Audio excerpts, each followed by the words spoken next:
And it is the start of the Advent season. We've got new decorations up, I failed to mention tonight too, thanks to Sue Ann and Tanya. Round of applause for them for coming in. And all the little helper elves that helped them put that together tonight as well. They decorated the carpet also with sprinkles, it looks like, little angel fairies on our brand new carpet. It's probably going to be here for, it's okay.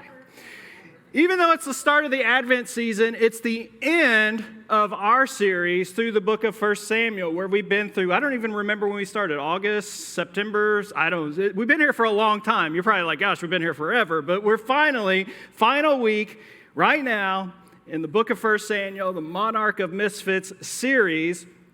And what I want to do tonight is, as we finish this series, I want to finish it well. Actually, that's going to be the title of the message tonight. It's Finishing Well. Because tonight is not only the final night of this series, it's the final chapter, chapter 31 in 1 Samuel. It's the final story of Saul as his reign of king, and it's Saul's final day on earth. And so I want to give us a verse from Paul, actually, to kind of guide us tonight. It's in 2 Timothy chapter 4, and Paul writes, "As for me, my life has already been poured out as an offering to God. The time of my death is near. I have fought the good fight. I have finished the race. I have remained faithful." And so the question tonight is, do you want to finish well? I mean, I think we all would say we do want to finish well. I want to finish this sermon well tonight. I want to do a good job. I want to finish what we started here at Refuge well, however long that goes. I want to finish my marriage to my wife who just came in. I want to finish that well whenever it finishes. I want to finish being a parent to my children well, and that's into adulthood and beyond. And I want to finish my life well, and I'm sure you do too. And so have you ever considered your obituary? That's a weird question, right? I don't even know if those still exist because we don't really have newspapers anymore. Seeing some head shaking. Who's going to write your obituary? Have you thought about that? I mean, it's a weird thing to think about, right? What's it going to say? What do you want it to say? Maybe is a better question. And as we think about that, is finishing well or maybe finishing poorly then a result of our choices in life, or is it just pure luck? It's not to say we're not going to suffer either way or that everything ends in success, but is finishing well a result of our choices? And then we have to answer the question, what does finishing well even mean?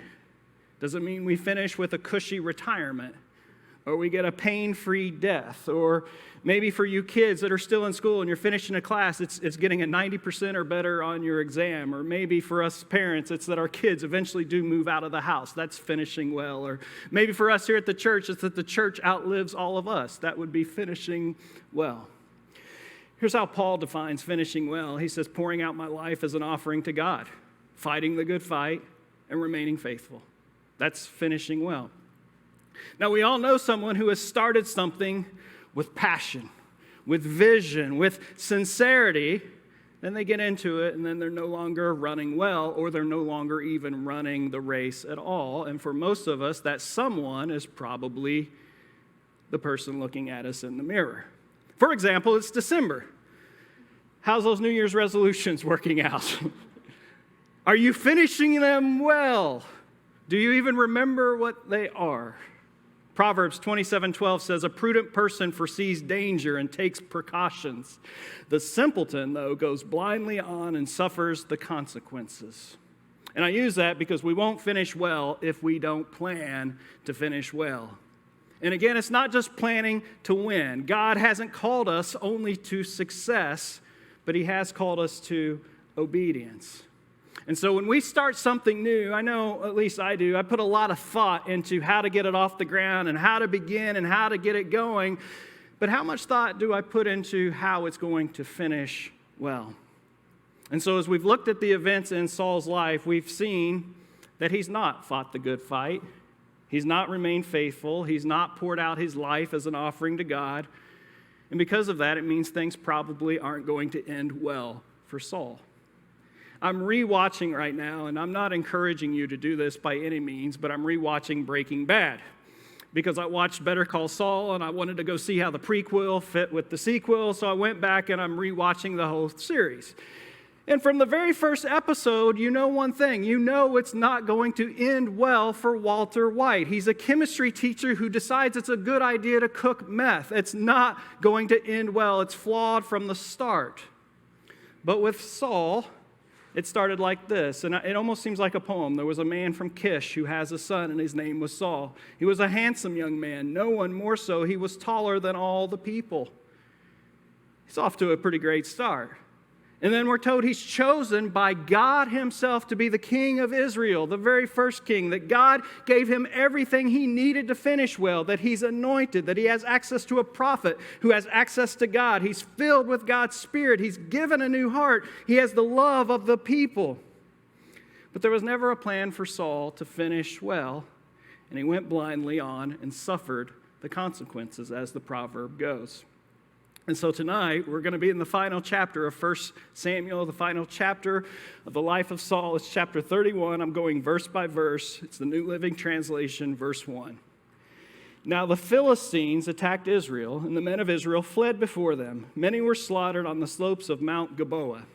Verse 1 is like this big picture summary. This is the attack that Saul knew was coming from last week. It's why he was frantic with fear, if you remember, and why he consulted with a medium and a dead prophet. And so we get this big picture in verse 1. But in verse 2 and the rest of this, it's going to zoom into the details of the battle. Verse 2, it says, the Philistines, the enemies of the Israelites, closed in on Saul and his sons.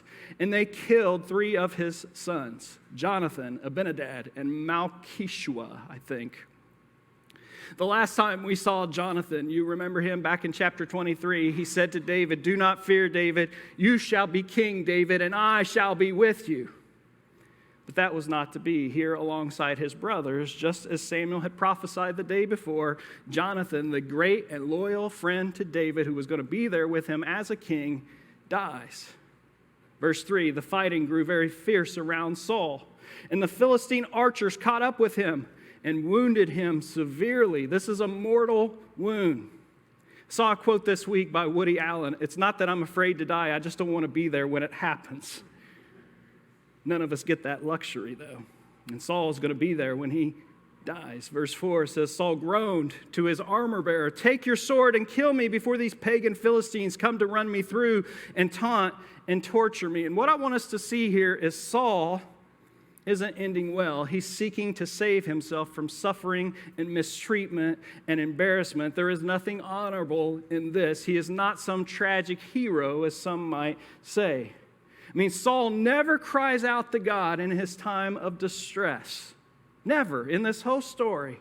Yet even in his death, he's concerned about his reputation more than he is finishing well. The story goes on, but his armor bearer was afraid and would not do it. And I don't know what this fear stems from. Maybe it's, thou shalt not murder, and he doesn't want to disobey God. Or maybe he's showing the same respect for God's anointed that David showed a few weeks earlier in the cave. But then we get this. So Saul took his own sword and fell on it. Not accidentally. This is on purpose.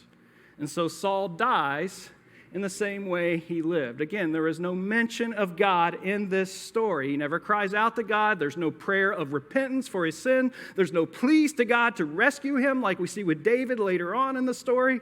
His main concern is dying and then his enemies taunting him and embarrassing him. And so as we sang tonight, our God is a lion. Israel they wanted a lion for a king, even though they had the lion of God. They wanted a lion as an earthly king, but I think they got a squirrel. What's a squirrel do when you're driving down the road? I've said this before. They run out and they run back. They're paralyzed because they can't make a decision one way or the other. And so Israel had a king, God. It was the roaring lion roaring with power. They wanted a human king, and they got an indecisive, fearful squirrel. Never fully committed to anything, never fully committed to God, never fully committed to his people, running in the middle of the road back and forth with the Philistines bearing down, and he finishes his life there. Verse 5 says, when his armor bearer realized that Saul was dead, he fell on his sword and died beside the king. He's following the example of his king. Verse 6, so Saul, his 3 sons, his armor bearer, and his troops all died together that same day. And so the man who began head and shoulders above everyone else, the talk of the town, the high school quarterback, the obvious choice for king, the one who could lead, the one that was supposed to vanquish the enemy, the one with so much going for him, starts off, and then he dies dead by his own hand on the side of a mountain. And we're supposed to see a scene like this when we read stories, and particularly the Bible. And when we read something about a death like this, we're supposed to feel something, because death is the destiny of every single human being. I once I own an insurance agency, and this is many years ago. One of my marketing faux pas, the greatest of all time. I sent out a letter to all of my customers trying to drum up some business for life insurance. The title of the letter in great big bold letters was simply, "You are going to die." They opened the letter, that's what they see. You are going to die. And needless to say, I got a few complaints. I got like 30-some complaints from that particular mailer, and I never, ever will do that again. But the thing is, we don't like to be told that. We don't like to think about that we are going to die. We don't like to think about our obituary and who's going to write it. Saul reigned as king for 40 years. His obituary, if someone was writing it, Saul was a man who gained no more land for his nation than what he started with. He didn't succeed in driving out the Philistines. In fact, he gave up ground to him. He tried to kill his own son. He spent his life jealous of David and tried to kill him multiple times. The last thing Saul did before he took his life was consult with a witch and talk to a dead prophet. That's his obituary. What happened? His reign as king started out with so much promise, but it ends in this total train wreck. And it's a common story, right? We know this story that we start out well, and then we don't finish well. Karen was telling me an article she read this week, puppies. It's Christmas time. What happens at Christmas? It seems like such a great idea, right? I mean, kids will love it. They're going to learn. You can ooh and ah over that. That's our puppy from last Christmas, Ivy. Like, oh man, if we get this puppy for Christmas, the kids are going to learn responsibility, and it's just going to be such a great bonding moment for the family, and it starts out so well, and you do these cute pictures, and there's all smiles and happiness, and then a week or two later, the amount of work sets in that this thing's going to pee on the carpet and poop on the carpet, and you're going to have to clean it up multiple times, and nobody's going to want to do it, and you're going to have to take the thing for a walk, and it's going to bark at the neighbors, and she's going to say how much she hates you because the dog's always barking at her, and maybe that's just me in my household, but I don't. Or you got to sit your food. We have to sit our food literally 3 feet back on the counter every time. We have 3 dogs. If we don't put our food 3 feet back on the counter, it's gone. And you can make your whole entire deli sandwich for lunch, spend hours on it. Probably not hours, but you spend time on it. And the dog snack. I mean, it's just stuff you got to get used to. And what happens, this is the article that Karen read, it finishes with a surge of dogs about March to the Humane Society. Because people think about the start, but they don't think about finishing well. How many people buy a puppy with a plan for an aging dog's life and how that's going to play out in their lives? You got to take them to the vet, and you got to be home more. How many even plan as far ahead as summer vacation when you got to think who's going to watch this puppy that's now a toddler dog? And we can take this idea of puppies or whatever, and we can apply this to so many things. We can apply it to how we start out in a marriage and how it finishes. Or we can apply it to our jobs, and we start out with such great excitement, no plan for finishing. Or maybe a new school if you're moving schools. Or maybe a new church if you're thinking about moving church, and it's so exciting in the beginning, but no plan to finish. Or maybe a hobby, or maybe a diet, or maybe a friendship. In those initial stages, just so much anticipation, so much passion, so much promise, so much eagerness, but there is not a plan to finish well. I'll share a personal story. This church plant, we did it 5 years ago, and I'll tell you, man, initially there was just so much excitement and so much passion. And I'll tell you, all of us in that group of 10 or 12 of us, we had no idea what we were signing up for. And we did not give a lot of serious thought, did we, Tanya, to finishing well. We thought a lot about how we were going to start this church, but we did not think of finishing well. And I'll tell you, because of me not thinking that through this last year, there has been plenty of temptation to just fall on my sword and end it. This past year, COVID was awful as a pastor. You could please nobody, and I'm a people pleaser, and everybody hated me. It was terrible. And then we did the difficult question series this summer. That was brilliant because that made all the other churches in town start to not like us. And I don't know. And then our lease was up in September. Well, maybe it's time to throw in the towel. I mean, it's perfect timing to finish. I don't know if it would have been finishing well. Or maybe, instead of just ending the church, maybe we change our mission. I mean, we started out wanting to reach nuns and duns, but we're going to preach the gospel, but It's not working out so well, so maybe we need to try a new message here at this church. The new message would be, God's love does depend on your behavior. You need to do more. You need to try harder. You need to stop relying on grace. It's all about what you do. How about we start ranking sin? You are better than those people over there. Those mental health issues, those people need to suck it up, Buttercup. Those with doubts and questions, you just need to bury those down deep and shut up. But that wasn't the mission we were given. Changing the message, throwing in the towel is not being obedient to God's call for this church and for my own life. And it would not be finishing well. So let me just state publicly while we're on it, my commitment is to finish well. And so my commitment is to you. That's my commitment to God. To the best of my ability, I will finish well what we started. So how could Saul have finished well? How can we as a church finish well? How can you finish all the endeavors you've got going on in your life right now well? How can you finish your life well? Well, I think it starts with God's grace. That's where everything starts. That's where everything is in the middle. That's where everything ends. We sang tonight, grace that brought me to the fold of God. Grace is how we start the race as a Christian. Grace is what keeps us going when we're weary and tired, and it's grace that will lead us home to the finish line well. In fact, it's grace is the only reason we get to that finish line in the first place. Saul was anointed king. It's purely an act of grace by God.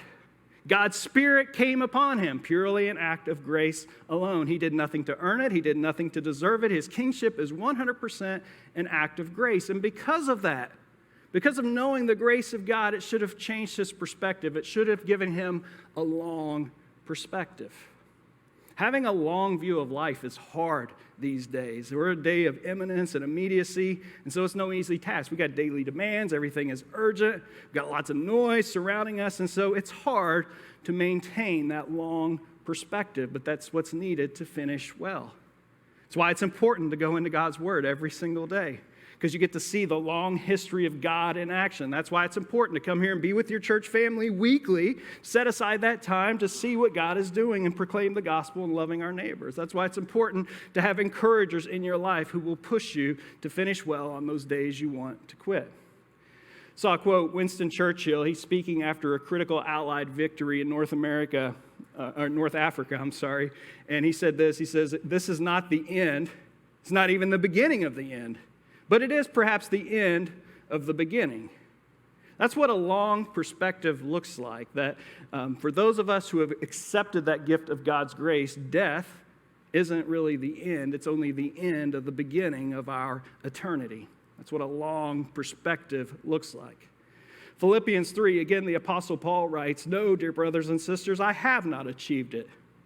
But I focus on this one thing, forgetting the past and looking forward to what lies ahead. I press on to reach the end of the race and receive the heavenly prize for which God, through Christ Jesus, is calling us." Those who finish well live a focused life. Those who don't finish well tend to live a scattered life. So living well and finishing well, there's clarity, there's consistency, there's dedication. And Paul says he focused on one thing. Can you imagine that? Can you imagine getting to live life focusing on one thing, not dabbling in 50 different things, but eliminating the unnecessary crap and focusing on one thing?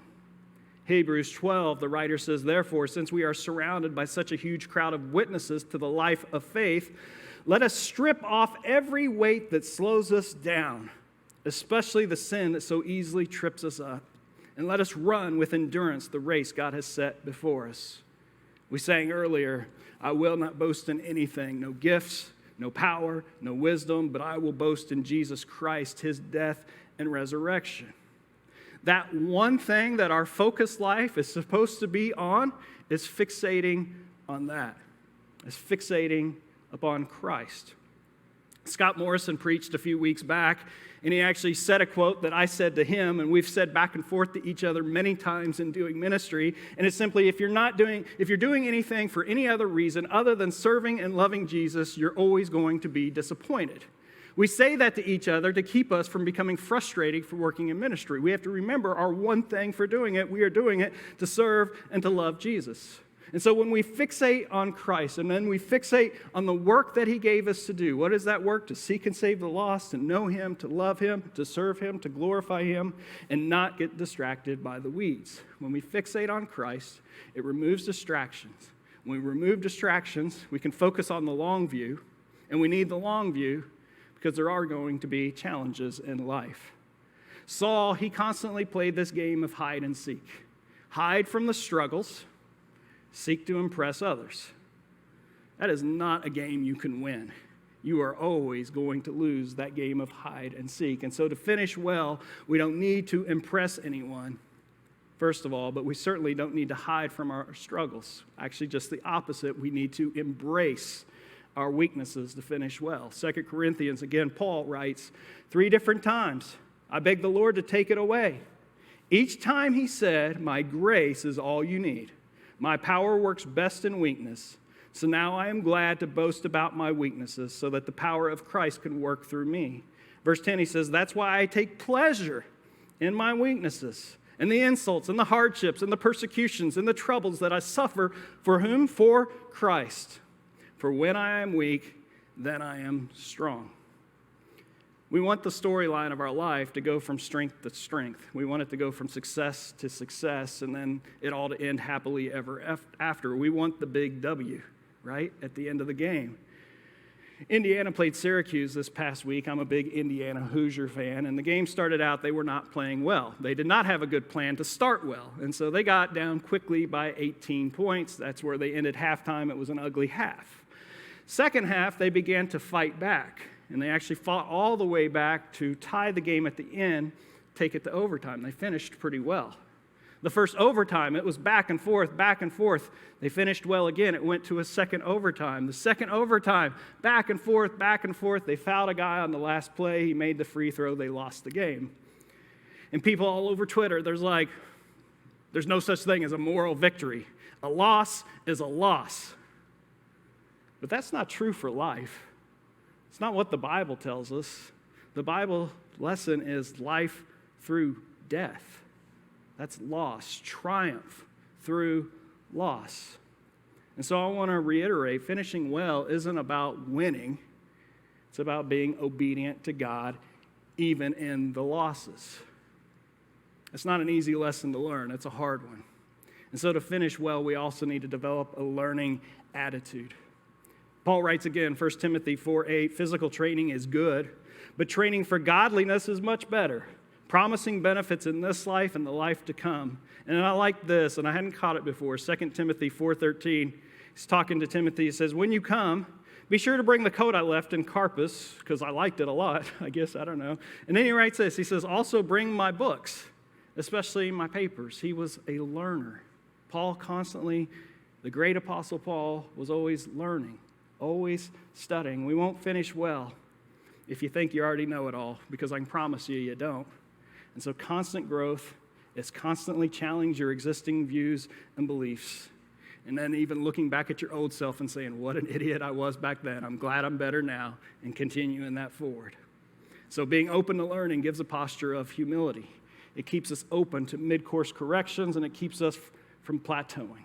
And so one last thing, and I have no good transition for this one, so I'm just going to throw it in here. But finishing well should include a sense of urgency. That is just a theme throughout the New Testament. The believers always acted as if Jesus was coming back tomorrow. And that's one of the truths we must accept, is we don't know where that finish line is. And so to finish well, we need to live each day like that finish line is near. That was a really long sidebar in the story. So let's get back and let's finish the story. Verse 7. It says, when the Israelites on the other side of the Jezreel Valley and beyond the Jordan saw that the Israelite army had fled and that Saul and his sons were dead, they abandoned their towns and they fled. And so the Philistines moved in and occupied their towns. There is a ripple effect to Saul not finishing well. There's a ripple effect when we don't finish things well. Verse 8, it says, the next day when the Philistines went out to strip the dead, they found the bodies of Saul and his 3 sons on Mount Gilboa. Verse 9, it says, so they cut off Saul's head and stripped off his armor. This is no doubt payback for what David did to Goliath and what the Israelites did with his head. And it says this, then they proclaimed the good news of Saul's death in their pagan temple and to the people throughout the land of Philistine. They proclaimed the good news of Saul's death. Good news, what word do we use for that in church? Gospel. This is the Philistine gospel, the good news of Saul's death. And here's what I want us to see. When we fail to finish well, whatever it is we're trying to finish, we can become props used to proclaim a different gospel. Saw on the news this morning, Joel Osteen, $600,000 in cash envelopes found by a plumber in the walls of the church. Just so happened that $600,000 went missing from the church a few years ago. And so what is all over the news? They're holding up that head of the Christians. Look what they did, and he is representing us. They claim to have faith, but look what happened when things got tough. That's why you don't waste your time on their God. Christians claim to have a monopoly on defining marriage, and then they proceed to hold up our divorce rates as a trophy. Verse 10, they placed his armor in the temple of Ashtoreth, and they fastened his body to the wall of the city of Bethshan. These pagans are exalting their gods to show how much their gods are better than our God. And they heap disgrace on the God of Israel, and they're saying, our idols won. Look how much better it is to put your hope in our idols, the God of lust, the God of money, the God of power, the God of entertainment, and the biggest God of all, the God of me. Verse 11 says, but, we know when we see that word but, there's going to be a transition. When the people of Jabesh-Gilead heard what the Philistines had done to Saul, all their mighty warriors traveled through the night to Bethshan and took the bodies of Saul and his sons down from the wall. They brought them to Jabesh, where they burned the bodies.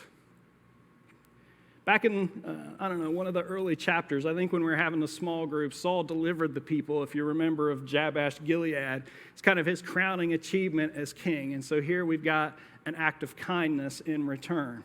They risked their lives to prevent any further shame and disgrace to Saul, his body, and his sons. And then verse 13, then they took their bones and buried them beneath the tamarisk tree at Jabesh, and they fasted for 7 days. That's the end. 1 Samuel, we went through it pretty much cover to cover. If you were reading along as a church, we did go through it cover by cover. It's the conclusion of the book. And I want us to be sure tonight that we finished the book well. And so how do we do that? How do we finish Monarch of Misfits, 1 Samuel well?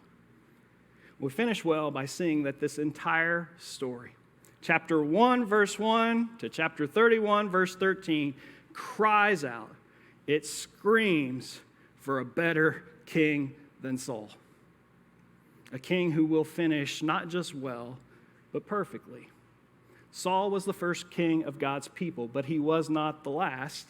I titled this series Monarch of Misfits because when I started, I thought we were going to go through several of the monarchs, and I just got into 1 Samuel and couldn't let it go. And so we stayed on Saul and a little bit of David for the most of the time. We'll come back to them in the future, but what you would see, if we went through all the monarchs of Israel, you would see that they are all broken. They are all a bunch of messed up, misfit monarchs. They all hide their weaknesses. They all seek to impress the wrong people. They all fail to finish well, even David.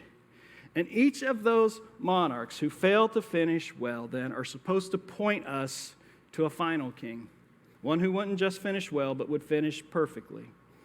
Saul started out, we said, with so much promise, so much potential.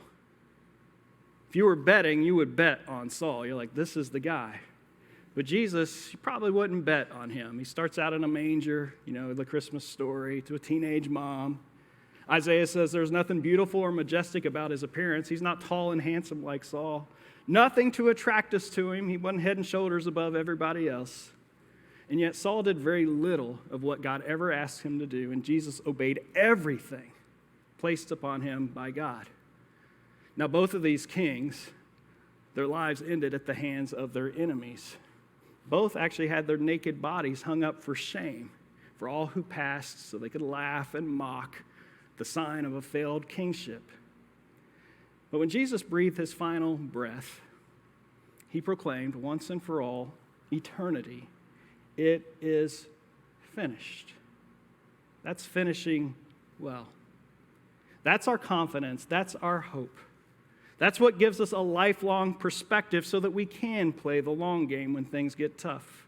That's what will allow us to focus and remove distractions. That will give us the power to embrace our weaknesses. This richness is so profound, we will want to continue to learn more and more about the depths of His grace. And most of all, the grace that we started with will continue in grace, and we will end in grace. And so let's go right back to where we started as we close. 2 Timothy chapter 4, Paul writing, he says, "As for me, my life has already been poured out as an offering to God. The time of my death is near. I have fought the good fight. I have finished the race. I have remained faithful." There's one more verse, though. Verse 8, he says, "And now the prize awaits me, the crown of righteousness, which the Lord, the righteous judge, will give me on the day of His return. And the prize is not just for me, brothers and sisters, but for all who eagerly look forward to His appearing." I want to end tonight with just a time of prayer and worship together as a church. I think it's good sometimes that we just take a couple of minutes and you're not listening to me talk. There's no music. It's just you and God. And so I'll just ask you if you would just bow your head, close your eyes tonight as we close. And just ask you to think about what it is that you need to finish well right now. Maybe it's a life transition. One's ending and something else is starting. Or maybe it's a season of sobriety that days you're dying would seem like a better option, but you want to finish. Or maybe it's a diagnosis. Or maybe it's the end of a toxic relationship that you want to end, but you want to do so well. Or maybe it's just taking an inventory of your life. If you would just take a moment and bring that to God. Next week, we do start our season of Christmas. We'll have 3 weeks of Christmas messages, so there won't be technically a small group per se this month, but you're going to kind of gather with your small groups here next week. There'll be details. Tanya's like, I'm so confused. There'll be details coming out about it once I figure out those details. And then the next week, we'll have a beautiful Christmas service. We're going to have some kids singing on the 18th. It's going to be amazing. And then on the 24th, we'll have our final Christmas service. It's a Friday, not a Saturday. So mark your calendars because Christmas is on Saturday. So December 24th, Christmas Eve, candlelight service in this room. Bring a friend. And then January 1st, looking on ahead, we're not going to have any service that weekend, but we're going to do a church-wide picnic, dodgeball, volleyball, soccer, you name it. Bring your dogs. No, don't bring your dogs. At our house, because it's at our house at Alva. This week, man, think about finishing well. Maybe it's a task that you've got going on right now. Or maybe it's just taking inventory of life and saying, you know what? I haven't really given a whole lot of thought where this thing's headed. Maybe I need to put some thought into that. God bless. Love you all. See you next week.